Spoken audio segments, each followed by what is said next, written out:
Imagine looking up into a sky that should be empty, only to realize it's filled with shadows.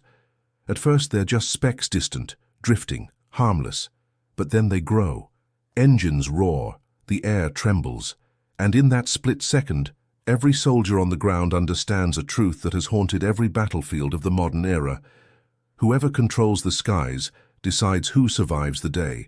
Picture yourself standing on a ridge in 1940, wind cutting across your face as aircraft slice overhead. You don't know their insignia yet. You only hear the rising thunder. Ground units freeze. Command posts brace. Communications explode with panic. One squadron entering the battlefield can flip an entire campaign, turning strength into weakness, momentum into disaster. A single mistake in the sky can erase hours of planning on the ground. Air superiority wasn't just an advantage in World War II. It was the invisible hand shaping every front: Europe, Africa, the Pacific. It dictated when armies could move, when fleets could sail, when cities could breathe. Miss a single moment, a single interception, a single escort run, and the entire war could tilt in the opposite direction. Welcome, history warriors. I'm Knightley. You're about to witness history like never before. And to understand how the sky became the most decisive battlefield of the 20th century, we must first return to the global storm that set everything in motion. War context. World War II erupted across a planet already strained by old grudges, rising ambitions, and the race for modern weapons. From 1939 onward, nations were drawn into a global storm stretching from the Atlantic to the deserts of North Africa, from the frozen steppes of Russia to the vast, unpredictable Pacific. It was a conflict fought on land and sea, but increasingly, it was a war dictated from above. Every commander knew the skies were no longer empty space. They were a battlefield, layered with risks, opportunities, and silent predators. Whoever mastered this new dimension would shape the rhythm of the war itself. The major powers saw this truth early. Germany entered the conflict with a fast, aggressive air doctrine designed to smash defenses, rupture morale, and tear open supply lines. Britain relied on a mix of radar, disciplined fighter command, and strategic persistence to hold the line. The United States, once drawn in, carried industrial might that turned the sky into an assembly line of bombers and fighters. The Soviet Union rebuilt its shattered air arm with staggering speed. Japan pushed deep into the Pacific, using carrier air power, until the tide shifted violently against them. What was at stake? Everything. Cities depended on air defense, armies needed cover from enemy strikes, fleets required reconnaissance to avoid ambush, intelligence gathering shifted from spies in alleys to cameras mounted on high-altitude aircraft. And for the first time in history, air power could threaten national survival directly. Loss of air control didn't just weaken ground forces, it left them exposed, blind, and paralyzed. As 1940 turned into 1941, then 1942, the skies grew busier, louder, deadlier. Dogfights spiraled across continents, bombing raids lit entire coastlines, carriers launched aircraft in rolling waves that changed the balance of oceans. And behind every visible action was a deeper strategic game: scientists, engineers, and planners racing to outthink and outbuild the enemy. It was the calm before chaos, a build-up that tightened like a steel cable ready to snap. And when it finally snapped, the world learned that battles no longer began on the ground. They began where the clouds formed. Now the tension rises, engines warm, and plans sharpen. Ahead lies the high-stakes struggle to seize the upper hand before the first shot. Strategic build-up. Air superiority in World War II didn't appear overnight. It was engineered, calculated, and sharpened through years of doctrine, experimentation, and cold strategic reasoning. Each nation approached the skies differently, shaped by geography, industry, leadership, and fear. Some saw air power as the spearhead of modern war, others viewed it as a shield. But all understood one reality: if you lost control of the air, every decision beneath the clouds became a gamble. The skies were no longer a backdrop. They were the battlefield before the battlefield. Germany entered the war with a clear, confident plan. The Luftwaffe would strike first, strike fast, and strike precisely. Its mission: cripple enemy movement, blind their command networks, and terrify ground troops into submission. Hermann Göring, flamboyant but deeply political, claimed absolute belief in air supremacy, but his pride would later cost Germany dearly. Early on, though, he commanded a force designed for blitzkrieg: agile fighters, disciplined bomber crews, coordinated communications, and leaders like Wolfram von Richthofen, who treated air attack like an industrial process of annihilation. Britain prepared for a very different kind of war. An island power, it relied on air defense, interception, and calculated attrition. Air Chief Marshal Hugh Dowding, quiet, meticulous, stubborn in the best way, organized fighter command like a finely tuned machine. Radar stations formed a chain of invisible eyes along the coast. Ground controllers directed squadrons with mathematical precision. British strategy was simple: conserve strength, strike only when necessary, and never lose more pilots than could be replaced.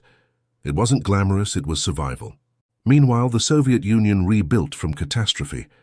The early months of Operation Barbarossa devastated its air forces, destroying thousands of aircraft on the ground. But the Soviets reacted with brutal determination. Under commanders like Alexander Novikov, they restructured training, standardized production, and flooded the front with new fighters and attack aircraft. Soviet air doctrine became pragmatic: overwhelm the enemy with numbers, strike relentlessly at supply lines, and support ground offensives with crushing close air power. They learned the hard way and fast. Across the ocean, the United States approached the war with industrial ambition. Its doctrine leaned toward long-range strategic bombing, the idea that destroying enemy factories could end wars faster than armies. Commanders like Henry Hap Arnold saw the future not in dogfights, but in massive formations of heavy bombers escorted by advanced fighters. When American industry roared to life, it produced aircraft faster than the Axis could shoot them down. Air strategy became a numbers game, and no nation could play it like the US. Japan, by contrast, entered the war with elite pilots and refined tactics built from years of conflict in China.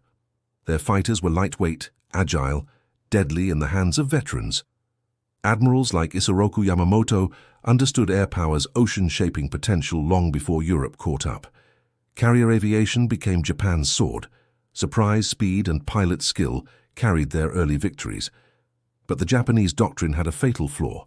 It assumed experienced pilots could not be replaced easily, because they couldn't. Technology shaped every strategic thought. Germany relied on fast dive bombers Stukas, shrieking toward tanks and trenches. Britain built rugged interceptors with rapid-fire cannons. The US pushed long-range bombers to extremes, and Japan honed lightweight fighters capable of impossible maneuvers. Meanwhile, radar networks, encrypted communications, and aerial reconnaissance became every commander's silent allies. The race was no longer about who built aircraft, it was about who built the systems around them. Behind the scenes, scientists and engineers played roles as decisive as any general. Turbochargers, superchargers, fuel injection systems, tiny mechanical decisions that determined who turned faster, climbed higher, or lasted longer in a dogfight. Metallurgists chose alloys that balanced strength and speed. Mathematicians calculated optimal formation spacing.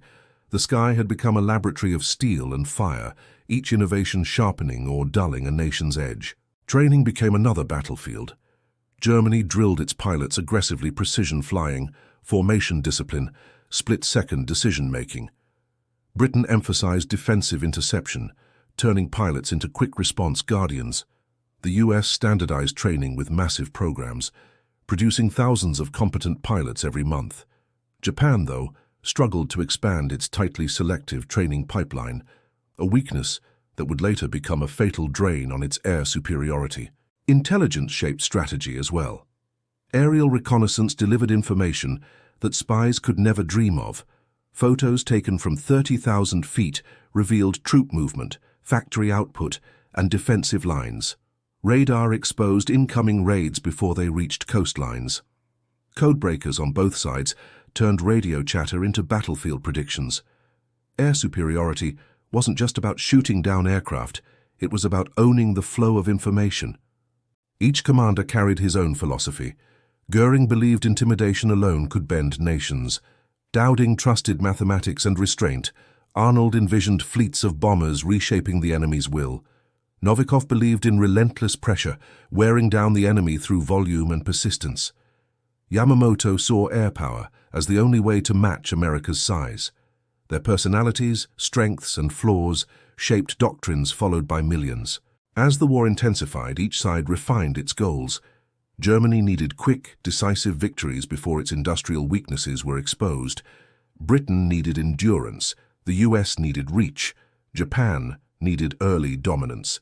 The Soviet Union needed time to rebuild. Air strategy was never static.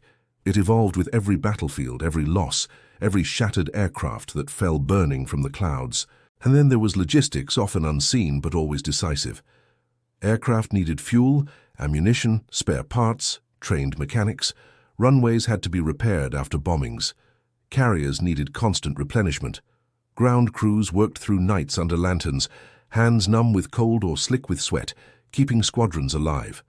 Air superiority depended not only on pilots, but on the thousands who never left the ground. Weather, too, became a strategist. Storms grounded entire air fleets. Fog erased visibility. Frozen engines refused to turn. Monsoon seasons turned runways into mud. Commanders planned operations around wind currents, cloud cover, sunlight angles, and storm fronts. Sometimes the sky favored one side, sometimes it betrayed both. Tension built with each month of the war. Production boomed, strategies sharpened, intelligence grew sharper. By 1942, every major power knew air superiority would shape every offensive, every landing, every retreat. Armies braced for assaults they couldn't see. Cities prepared for firestorms from above. Airfields became among the most valuable squares of land on Earth. The preparations reached a peak. Fighters lined in rows under camouflage nets, bomber wings awaiting the final briefing, carriers steaming toward distant horizons, ground crews checking engines by touch.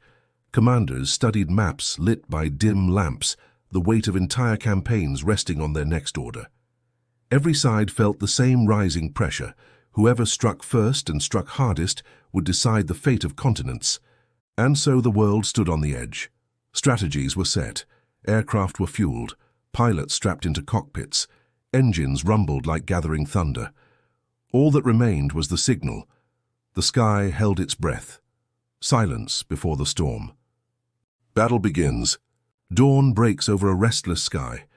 Clouds drift in thin veils, but beneath them motion. The first formations rise from their airfields like dark, sharpened silhouettes. Pilots grip their controls, eyes fixed ahead, breath steady but tense. Engines rumble, shaking cockpits like distant thunder. Ground crews watch as the aircraft climb higher, smaller, then vanish into the haze. No one knows which formation will fire the first shot. No one knows whose shadow will fall last. But every soldier below feels it. The air is tightening, the sky turning into a trap waiting to spring. And in that tightening silence, the first contact is seconds away. Far ahead, reconnaissance planes sweep the horizon, scanning for shapes where none should be. A flash metal catching the sun. Another. Then a cluster. The call goes out. Radio lines crackle with urgency as early warnings spread like sparks through dry grass. Fighters tighten their formations. Bombers hold their path. Each side accelerates, engines roaring harder, propellers carving the air with the promise of collision. No evasive moves yet. Just commitment. Just the steady push toward confrontation. Then altitude becomes weapon. Whoever climbs higher gains first strike. The first diving attack begins almost invisibly. A single fighter drops its nose, slipping into a steep, silent descent. In seconds, silence turns to ferocity. It slashes through the bomber formation, guns flashing in short, brutal bursts. The bombers scatter instinctively, a wall of defensive fire erupting around them. Tracers streak the sky thin, bright lines, weaving paths of chaos through the air. The attacking fighter pulls up, narrowly avoiding a wing that passes inches beneath it. One engine coughs, another spits flame. The battle ignites. Momentum shifts instantly. More fighters plunge from above an avalanche of metal and will. They fall into the formation with surgical violence. Bombers shake slightly with every near hit, hulls rattling from the shockwaves. Gunners yell corrections, pilots hold course, jaws clenched, resisting the urge to break formation. Precision is survival. Discipline is weapon. But the air is turning into a maze, smoke trails, spiraling contrails, fragments drifting like burning snow. Every pilot sees only seconds ahead. Every turn is a gamble. And yet the bombers push on. Below, the ground stirs. Anti-aircraft crews brace at their cannons, scanning the sky as enemy silhouettes drift into range. Commands snap down the line. Crews load, aim, and fire in rhythmic sequences. Shells burst around the incoming aircraft, blossoms of black smoke, lining the sky like cruel constellations. Fighters weave through them with sharp, aggressive motions. Bombers take the blasts head-on, their armored hulls groaning, their crews fighting to stay conscious through the shockwaves. The ground adds its voice to the chaos above. Still, the formations advance. At mid-altitude, a new clash erupts, fighters meeting fighters in violent spirals. Two aircraft circle each other, each trying to force the other into a disadvantageous climb or drop. Their movements are sharp, predatory, almost instinctive. One pulls too hard. Its wings tremble on the edge of stall. The other seizes the moment, dives, fires, misses by a breath. They break apart, then re-engage instantly, rising and falling like dueling hawks. Around them, dozens fight the same desperate ballet. The sky is no longer a sky, it's a cage. A bomber crew spots their target, rail lines stretching like veins across the landscape, feeding an entire front line. The bombardier steadies himself. The pilot holds altitude under relentless pressure. Fighters scream overhead, gunners yell bearings. A heavy thud shakes the aircraft as shrapnel pierces into the fuselage, but the bomber stays on course. The bombardier calls out the release window. Timing tightens. Everything narrows to a single moment. Bombs drop, falling in slow, terrible arcs. Now the ground waits to feel the impact. Enemy fighters break through the escort line. They dive straight toward the bomber group with ruthless precision. One slips under a bomber's belly, firing upward into the fuel tanks. Flames bloom violent, bright, consuming. The bomber dips, trailing smoke, its crew fighting every second to control the descent. Parachutes open far below, white dots drifting into uncertain fates. Another bomber absorbs the attack, engines failing unevenly, yet still holds formation. Dogged, desperate, determined. Every second in formation is defiance. High above the carnage, a lone fighter patrols the sky, searching for advantage. It spots an isolated enemy aircraft trying to rejoin its squadron. The hunter moves, first diving with disciplined aggression. Warning comes too late. The ambushed fighter banks hard, pulling into a defensive loop. The pursuer stays glued to its tail, cutting the arc tighter with each second. They descend in a spiral, air screaming around their frames. A burst of fire, a near miss, another burst, a hit. Gravity claims the loser, but now the escorts reorganize. Their staggered formations rebuild with determined speed. They sweep upward, forming a shield of disciplined precision. They push back into the bomber stream, intercepting attackers in tight, coordinated pairs. Wingmen guard each other's blind spots, creating a shifting wall of coverage. It's not perfect. It doesn't need to be. It only needs to delay, buy seconds, create openings, and every opening helps bring the bombers closer to their objective. The enemy feels the pressure and answers in force. The enemy commits its reserves. Fresh fighters slash into the battlefield from higher altitude, diving with brutal velocity. Their descent cuts through the sky like falling blades. Escorts rush to intercept, climbing sharply, engines straining, wings shuddering under the sudden stress. The formations collide in a chaotic tangle of speed and steel. Pilots barely track friend from foe. They react to movement, instinct, flashes of metal. One wrong turn, and the sky punishes instantly, but neither side breaks. Not yet. This is only the opening wave. As bombers push deeper, the air grows heavier, denser, with smoke, debris, and lingering contrails. Inside each cockpit, heat builds, sweat stings eyes, oxygen masks press tight. Communication becomes strained, fragmented by static and overlapping demands. The radio fills with clipped warnings, shouted bearings, half-finished pleas.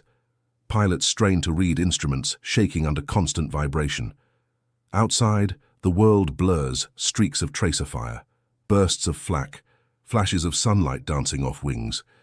They fly blind in a sky filled with threats, Anti-aircraft fire intensifies. Barrages rise like metal geysers, bursting into violent blossoms that push bombers off course. Pilots fight the turbulence with firm hands, countering the shudder of every near miss. The noise is deafening-like. The sky itself is cracking apart. Crews brace as fragments rattle against the fuselage. A gunner shouts, spotting directions, rotating his turret with desperate control.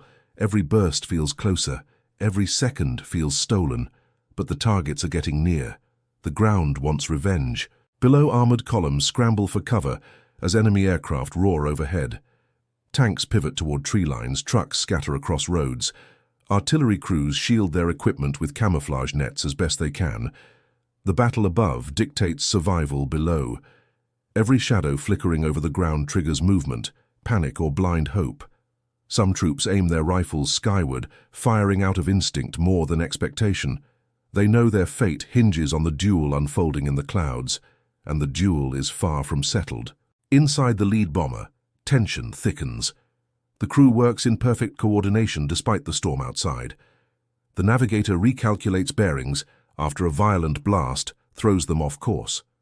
The bombardier steadies his instruments, measuring speed, angle, timing.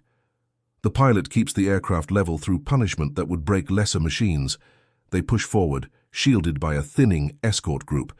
They know the next minutes decide success or failure, and the enemy knows it too. A fresh swarm of enemy fighters dives into the rear of the bomber formation. Their attack is precise, targeting stragglers, isolating weak points. Two bombers fall out of alignment, engines sputtering from earlier hits. The fighters pounce immediately. Gunners fire in desperate arcs, filling the air with tracers. One attacker pulls up too slowly and clips a wing. Its own plane spirals wildly before breaking apart. The bombers endure, but their rear line is crumbling. The formation tightens, or it dies. The escorts break off their high-altitude duel and dive toward the crisis. They descend in lethal streams using gravity as accelerator. Their arrival slams into the attackers with overwhelming force. Fighter pairs execute tight turns and coordinated bursts, carving through enemy ranks with disciplined precision. The sky becomes a storm of intersecting flight paths, curves, dives, loops, rolls. It's a dance without rhythm, guided only by survival. And still, the bombers push forward. A catastrophic hit rocks one bomber. Fire crawls along its wing, licking the engine nacelle. The pilot tries to hold altitude as the co-pilot reroutes fuel lines in a frantic attempt to delay disaster. The bombardier shouts that they're minutes from the release point. They push the dying aircraft onward, refusing to break formation. Each second is agony. The flames spread, the engine groans, but they stay, they fight, because turning back means failing the mission and failing the many below who count on them. They fly on borrowed time. The enemy shifts tactics. Rather than scatter the formation, they aim to decapitate it. A group of elite fighters targets the lead bomber, diving with synchronized precision. Gunners unleash a defensive wall of fire, but the attackers slice through it with weaving maneuvers. One lines up a perfect shot.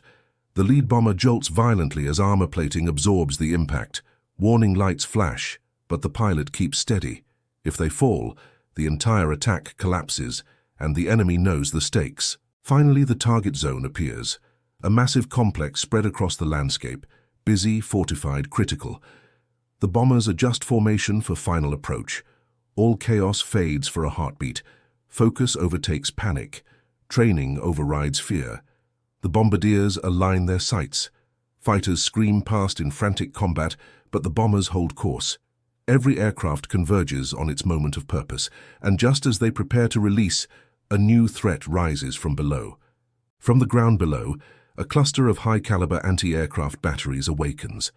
Their barrels elevate in unison, tracking the incoming bombers with mechanical precision. A moment of eerie stillness hangs, then the sky erupts. Explosions bloom in dense patterns, perfectly timed, perfectly deadly. Shockwaves hammer the bombers. Metal shrieks under stress. Instruments flicker. Crews grip straps, bracing for the next barrage. The path to the target becomes a corridor of fire. But they cannot turn back now. One bomber takes a direct hit to its tail section. The impact tears through the rear fuselage, sending fragments scattering into the slipstream. The gunner is knocked from his seat but scrambles back, fighting to regain position. The aircraft wobbles violently, its pilot countering every tremor with fierce determination. They lose altitude, dropping dangerously low, but the pilot refuses to break off. Their bombs are still on board. Their job isn't finished. They claw back into formation barely. Above them, escorts plunge into the anti-aircraft zone, chasing enemy fighters that use the flak bursts for cover. It's a treacherous mix, enemy pilots weaving through explosions, daring the escorts to follow. One escort commits, dives too deep, and a burst detonates meters away. The aircraft shudders, trailing smoke as it climbs out, damaged but still fighting. The enemy slips away, only to reappear seconds later behind another bomber. The sky is no longer a battlefield.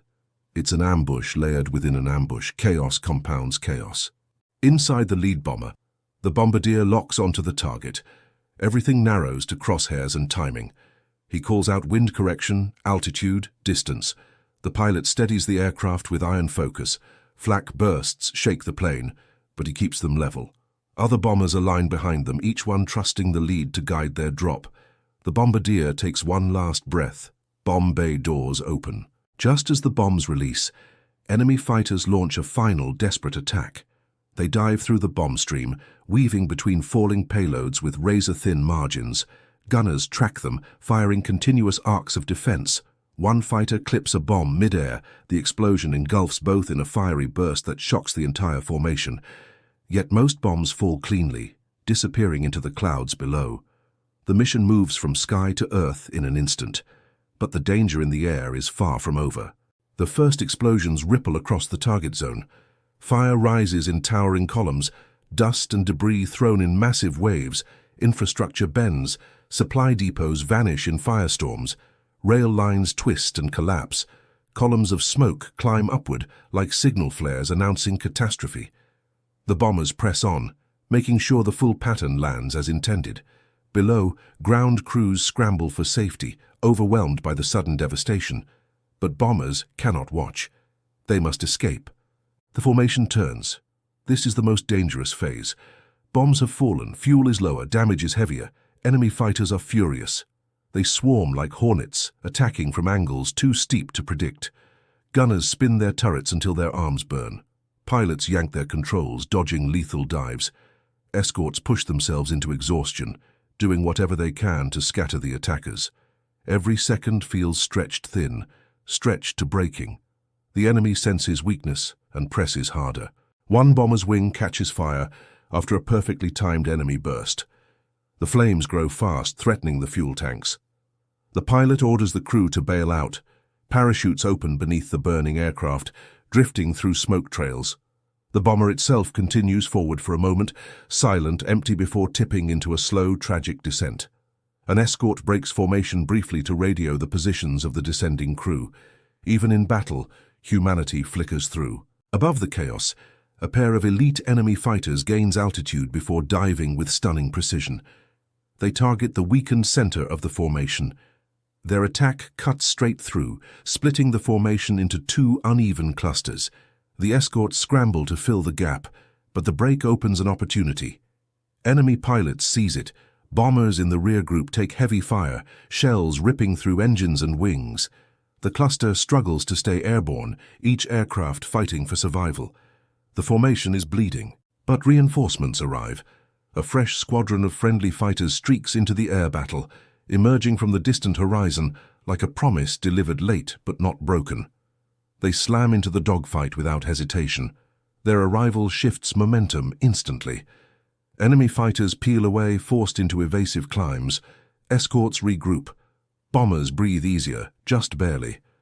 The sky, raging moments ago, begins to tilt back toward balance. Yet survival still demands miles of hostile territory ahead. The pressure cooker of two-front demands. Germany faced an impossible equation: overpower Britain from the air while preparing for a colossal land war in the east. Luftwaffe planners stretched resources thin, juggling bomber shortages, fuel constraints, and a pilot training system too compressed for long-term endurance. Every raid over Britain cost irreplaceable experience. Every aircraft diverted to the Eastern Front reduced strategic pressure in the West. This tension, never resolved, became the hidden fault line shaping every German decision. Their air strategy was fast, aggressive, and initially devastating, but it wasn't built for a multi-year, multi-front struggle. By 1942, the cracks widened into chasms. Britain's industrial counterpunch. Britain learned quickly. Survival required mass production, deep coordination, and ruthless prioritization. The nation converted car factories, bus works, and civilian plants into aircraft lines. Old machines were torn out, new assembly lines rolled in, and a factory workforce heavily supported by women powered an industrial surge. The RAF's losses were heavy, but replacements arrived faster than German intelligence predicted. Radar, encrypted communications, and centralized control formed an ecosystem Germany couldn't crack. Britain wasn't just resisting, it was sharpening. And behind closed doors, one goal crystallized: take the fight back across the Channel. The American avalanche begins. When the US entered the war, the air dimension changed overnight. America brought scale industrial power unmatched by any nation on Earth. Thousands of aircraft rolled off lines every month: B-17s, B-24s, P-38s, P-47s, later the iconic P-51. Doctrine shifted quickly: precision bombing by day, saturation attacks by night, full-spectrum fighter escort, and relentless pressure on Axis logistics. Even before US air forces reached peak strength, planners mapped a strategy to strip Germany of fuel, factories, and freedom of movement. The skies would be squeezed until the Luftwaffe suffocated. Japan's expanding, then shrinking horizon. Japan entered the war with the world's best naval aviation experienced pilots, elite carrier groups, and agile fighters. Early victories were spectacular, but Japan committed one fatal sin: its training pipeline couldn't replace veteran pilots at the rate they were lost. Every battle drained skill from the ranks. Every carrier sunk erased years of experience. Japan expanded across the Pacific like wildfire, then suddenly lacked the manpower to defend it. The Allied strategy became clear: stretch Japan farther, hit its fuel, strike its carriers, and grind down its irreplaceable air arm. The Soviet turnaround. In 1941, the Red Air Force seemed shattered, but the Soviets absorbed catastrophe, retreated, reorganized, and rearmed. Factories moved east beyond German reach. New fighters Yak-1, Leigh-GG-3, MiG-3 emerged in staggering numbers. Soviet tactics shifted too, from chaotic reaction to coordinated assault. By 1943, the USSR generated an air force that didn't just defend, it crushed. The transformation was brutal but effective. Germany now faced an enemy whose production matched its desperation: plane for plane, pilot for pilot, front for front. The coming collision. By mid-war, the pieces were set. Germany held the advantage in pilot quality and tactical aggression. Britain held intelligence and defensive mastery. America held industry and long-range capability. The Soviets held momentum and manpower. Japan held experience, but was losing it faster than it could be replaced. Every faction pushed toward one inevitable showdown. Who would dominate the skies long enough to shape the war's final act? The build-up was ending. The real fight, brutal, explosive, decisive, was about to begin. The turning point, the moment the skies shifted. By 1943, the world's air war hit a breaking point. Every nation realized the old rhythms: quick strikes, limited raids, cautious sorties no longer worked. The scale was too big, the stakes too high, the fronts too wide. The side that seized initiative in the sky wouldn't just win battles, they would dictate the entire shape of the war. Germany still had superb pilots. Japan still had unmatched carrier veterans. Britain still had radar superiority. The Soviets still gained strength every month. The Americans still doubled production every season. But the balance was fragile. A single campaign could tilt it forever. And that moment came suddenly, violently, and across multiple fronts at once. The death spiral of the Luftwaffe begins. Germany's Air Force entered 1943 battered but not broken. They still had deadly aces, aggressive leadership, and enough aircraft to challenge Allied formations. But then came the missions that changed everything. The deep penetration American daylight bombing raids, Regensburg, Schweinfurt, Münster. These weren't harassment attacks. They were an attempt to carve out Germany's industrial heart. The Luftwaffe threw everything into stopping them, and they succeeded at a cost they couldn't sustain. Each intercepted bomber came with a price. Fuel burned, pilots killed, leaders lost. The Germans won the battles, but lost the war of attrition in the air. From this point forward, their pilot corps entered a downward spiral that no amount of engineering brilliance could reverse. Escort fighters, the weapon Germany feared most. The Americans adapted fast. At first, bombers flew deep with no long-range escort. That ended in blood. But then came the breakthrough, the arrival of true long-range fighters, P-38s, P-47s with drop tanks, and eventually the iconic P-51 Mustang. Suddenly the bombers weren't alone. These escorts didn't just defend, they hunted. They chased German fighters back to their airfields, attacked them on takeoff, shredded them during landing. Ace after ace disappeared. Training units were hit. Reserve wings were mauled before they even reached the front. This was the beginning of air dominance as a systematic strategy, not a battle-by-battle gamble. Germany felt the pressure tightening like a vice. Japan's fatal blow, the loss of carrier air groups. Across the world, Japan encountered its own turning point. The 1942-43 Pacific campaigns, Coral Sea, Midway, Santa Cruz, didn't just sink ships. They destroyed the one thing Japan couldn't replace, its veteran naval aviators. By 1943, the carriers still sailed, but their flight decks were filled with green pilots who had only a fraction of the skill of their predecessors. The U.S. Navy, by contrast, trained relentlessly. Its pilot pipeline surged. Its doctrine tightened. Its technology improved. The result was simple. Japan entered battles with ships, but no edge. America entered battles with both. The turning point for Japan wasn't a single battle. It was the slow but relentless erosion of experience. The Soviet breakthrough at Kursk. On the Eastern Front, the turning point didn't happen in the clouds, but above the largest land battle in human history. Kursk. For the first time, the Red Air Force coordinated massed air power on a strategic scale. Hundreds of Il-2 Sturmovix hammered German armor. Soviet fighters swept the skies with new confidence. Germany launched a massive armored assault and found itself under a storm of Soviet aircraft that simply didn't exist in 1941. The Luftwaffe fought back fiercely, but they were exhausted, outnumbered, and stretched thin across thousands of kilometers. Kursk marked the moment the Soviets clearly gained sustainable air superiority. The Luftwaffe would never again dominate the East. A shift driven by intelligence. One of the silent forces behind the turning point was intelligence. Allied codebreakers tracked enemy convoy routes, airfield rotations, fuel shortages, and production bottlenecks. The skies were no longer guesswork, they became calculated patterns. As one historian observed, air superiority is won twice, once in the air and once on the map. German pilots increasingly flew missions without knowing Allied fighters lay in wait.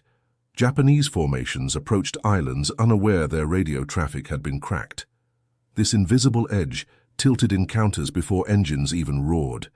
Air battles now leaned on foresight, not luck. The moment intelligence met air power, the tide shifted permanently. Fuel, the strategic Achilles heel. While factories produced aircraft, only fuel could give them life. Germany faced collapsing oil supplies after relentless attacks on Romanian refineries. Japan struggled with shrinking access to resources across the Pacific. Even when airframes sat ready, many remained grounded, starved of the fuel needed for training or combat. Meanwhile, the Allies enjoyed expanding reserves and streamlined logistics. This imbalance grew catastrophic. As one strategist later said, "You can replace a machine, you cannot replace the fuel that never came." Without fuel, air power withered. And the side that could still fly, still train, still strike, now held the sky by default. Technology outpacing doctrine. The turning point wasn't just numerical, it was technological. Radar guided interceptions with uncanny accuracy. New engines gave aircraft unprecedented speed and altitude. Bomb sights improved precision. Radio coordination linked formations like never before. The Allies adopted these advancements rapidly, while Germany and Japan struggled to integrate innovations into outdated doctrine. Machines advanced, but tactics didn't always follow. By 1944, the technological gap created another break. The side adapting fastest gained not just superiority but dominance. It was no longer a fair contest. It became a climb one side could no longer make. The moment of no return. By late 1943 and early 1944, the shift became undeniable. German formations avoided daytime engagements. Japanese commanders hesitated to risk their remaining pilots. The Red Air Force pressed confidently into the offensive, and Allied forces no longer asked whether they could control the skies, they assumed it. That assumption changed the war's physics. Once air superiority was lost, regaining it required more pilots, more fuel, more factories, more time resources the Axis no longer had. The turning point wasn't a single spark. It was a chain reaction, and by the time anyone tried to stop it, the flames had already spread beyond reach. The final recognition. Military historians often summarize this shift with a simple truth. When one side owns the sky, the enemy's plans collapse. Commanders across the fronts began to feel it firsthand. Their reports grew more desperate, more resigned. As one German officer wrote, "The enemy rules the air, we move only at night." This admission marked the psychological turning point. Fear of unseen attackers, of constant surveillance, of sudden strikes. It eroded confidence faster than any artillery barrage. Morale shifted, strategy shifted, the war itself shifted, and the rest of the conflict would unfold under a new reality. The skies belonged to someone else now. Aftermath and consequences, the immediate outcome. With air superiority firmly in Allied hands, the Axis powers were forced onto the defensive. German bombers rarely ventured into daylight raids over Britain or the Soviet Union. Japanese carriers withdrew from offensive operations in the Pacific, constrained by inexperienced pilots and dwindling fuel. The Allies, by contrast, moved with newfound freedom, strategically bombing key industrial centers, supporting massive land offensives, and conducting reconnaissance with minimal risk.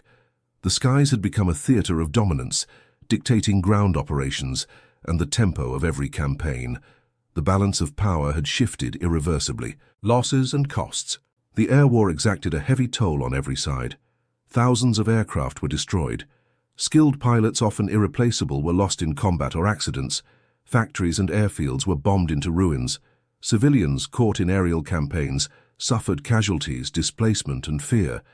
Though the focus here is strategic, not graphic, yet these numbers, while stark, tell only part of the story.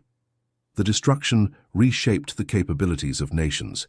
Each lost pilot and aircraft represented a small but crucial reduction in operational strength, influencing not only the immediate battle, but campaigns stretching for months and even years. Territorial shifts and strategic impact.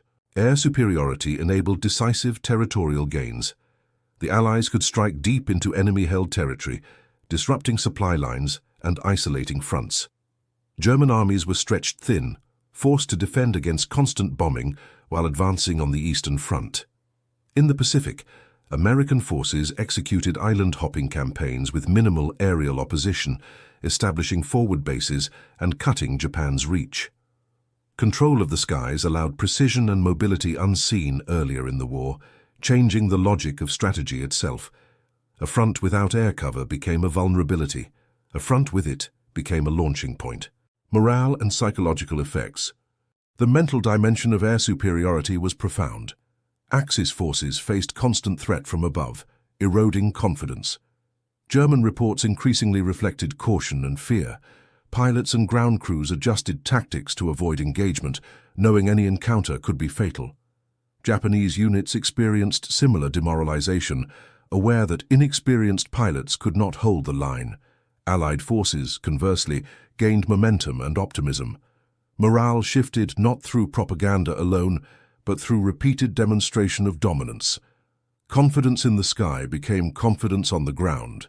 Victory, in effect, became as psychological as it was material. Long-term strategic consequences. The long-term impact of Allied air dominance was immense. It accelerated the collapse of Axis industry, disrupted logistics, and enabled large-scale amphibious and armored operations with reduced risk. Campaigns like Normandy in 1944 relied heavily on the ability to prevent enemy aircraft from interfering. In the Pacific, carrier-based and land-based air power allowed precise strikes on key positions, setting conditions for eventual surrender. The consequences reached beyond immediate losses. They forced Axis powers to overextend, misallocate resources, and fight battles under unfavorable conditions, ultimately contributing to defeat. Human cost and respectful reflection. While this account focuses on strategy, it is important to acknowledge human cost. Thousands of airmen on all sides were lost or captured. Ground forces operated under constant aerial threat, which caused injuries, stress, and dislocation. Civilians endured bombing campaigns and displacement, experiencing the war's reach from above. Yet amidst loss, many demonstrated extraordinary courage, skill, and resilience. Respectful recognition of these human dimensions complements the understanding of air superiority. It was not merely machines in the sky, but human lives driving decisions and enduring consequences. The stage for analysis. With air superiority secured, the Allies entered a new phase of the war. Operational freedom allowed greater coordination, broader strategic planning, and unprecedented integration of air, land, and sea operations. The Axis powers, meanwhile, faced constrained choices, limited resources, and declining morale. The consequences of losing control of the sky extended far beyond a single battle. They defined the rhythm of the remaining conflict. Reflection and analysis. The nature of air superiority. Air superiority in World War II was more than dominance of the skies. It was the invisible force shaping every battlefield decision. Commanders quickly learned that control of airspace dictated freedom of movement, timing of offensives, and the survival of ground forces. One historian notes, "To dominate the sky is to dominate the war before the first shot is fired on land." The concept itself evolved through experimentation, trial, and brutal experience. From early Luftwaffe successes to Allied mastery, the lesson is clear. No front operates independently of the air above it. Leadership under pressure. Leadership proved decisive in achieving air dominance. Commanders had to balance aggressive tactics with preservation of pilots and equipment. German leaders initially exploited skill and surprise, but failed to sustain production and training. Allied leaders prioritized integration of intelligence, industry, and technology. American, British, and Soviet commanders recognized that short-term victories were meaningless if attrition undermined long-term capability. The psychological impact of consistent, controlled leadership allowed Allies to convert potential setbacks into advantage, illustrating that strategy and logistics are inseparable from tactical execution. Logistics and production as force multipliers. The turning point often stemmed from industrial capacity. Aircraft are machines, fuel and munitions are their lifeblood. The United States demonstrated how scale and organization could outpace losses, while Axis powers struggled to replace experienced crews and maintain production. Efficient training pipelines, supply chains, and repair facilities magnified operational effectiveness. The lesson: dominance in the air is not only about technology or skill, but about the hidden architecture that sustains prolonged combat. War is won in factories and hangars as much as in the clouds. Technology driving tactical evolution. Radar, long-range fighters, precision bomb sights, and jet prototypes redefined engagements. Each innovation forced doctrinal adaptation. Germany's early advantage in fighter design became obsolete as Allies integrated range, coordination, and mass production. Similarly, Japan's early carrier excellence could not offset pilot attrition and fuel shortages. The war demonstrated that technological superiority is fleeting unless paired with adaptive tactics and training. Innovation alone is insufficient. Its strategic value emerges only when fully operationalized and integrated with the human element. Lessons in coordination and integration. Air power illustrates the need for joint operations. Strategic bombing without ground follow-up achieves limited effects. Fighter cover must coordinate with bomber streams. Reconnaissance informs operational planning. The Allies excelled by synchronizing air, land, and sea operations, a lesson repeated in every theater. Conversely, isolated brilliance German tactical mastery, Japanese carrier skill, could not overcome systemic weaknesses. Integration, not isolated heroics, defined the sustainable edge. Human factor and training. Air superiority depended on humans, not machines. Experienced pilots, disciplined crews, and adaptive leaders were invaluable. Germany and Japan suffered when attrition eroded skill faster than it could be replaced. Allied forces mitigated this through extensive training, mentorship, and industrial capacity that allowed rapid recovery. Strategic planning accounted for human limits, fatigue, and psychological stress. The lesson resonates beyond WWII. Technology amplifies human skill, but cannot replace it. Strategic implications for modern warfare. The WWII experience demonstrates a timeless principle. Control of the air dictates operational freedom. Nations that integrate technology, training, logistics, and leadership into coherent air strategy can impose conditions on the enemy without direct confrontation. Conversely, failure to achieve air superiority exposes ground and naval forces to compounded risk. The analytical takeaway is clear. Air power is not optional, it is foundational. Preparing for the epic close. The study of air superiority reveals how decisive control of one domain reshapes war itself. The Axis powers decline, the Allies rise, and the ultimate course of WWII were all shaped above the battlefield, in the sky where machines met human ingenuity. From lessons in logistics, leadership, and strategy emerges a broader understanding. Air power is the silent arbiter of modern conflict. Epic closing. Imagine standing beneath a sky alive with motion, engines screaming, tracer lines stitching patterns of fire and metal. Every decision, every innovation, every ounce of courage unfolds above you. Seconds stretch into eternity. Every maneuver is decisive. This was the world of World War II air warfare, the theater where the fate of nations was written in altitude and velocity. The sky was not neutral. It was a battlefield, a crucible, and a judge of strategy, skill, and endurance. Air superiority dictated the war's rhythm. It allowed the Allies to dictate movement, to safeguard their forces, and to project power thousands of miles away from home. It forced Germany and Japan into reactive, unsustainable positions, gradually eroding morale, skill, and production. Battles were won not merely by striking first, but by sustaining pressure, integrating technology, and planning meticulously. The skies became both shield and sword, reshaping entire campaigns before ground troops ever touched the earth. And yet, amid machinery and firepower, the human element persisted. Pilots, gunners, and navigators faced fear with discipline. Crews endured chaos and fatigue. Strategists balanced risk and reward with lives in their hands. Every loss, every victory, rippled through cities, factories, and families. The consequences of control above the battlefield remind us, air superiority is not just tactical, it is profoundly human. Looking back, we see a clear lesson. Control of the sky transforms the possible into the inevitable. The Axis powers faltered not because of luck, but because they could no longer contest the heavens. The Allies succeeded not because of one heroic moment, but through relentless integration of technology, training, strategy, and courage. Air power became decisive, a force shaping the course of history itself. Thank you for joining this journey through the clouds and chaos of WWII. If this story captivated you, like, comment, and subscribe to witness more untold histories analyzed with cinematic depth. Next time, the psychology of soldiers in battle. You won't believe what happened there.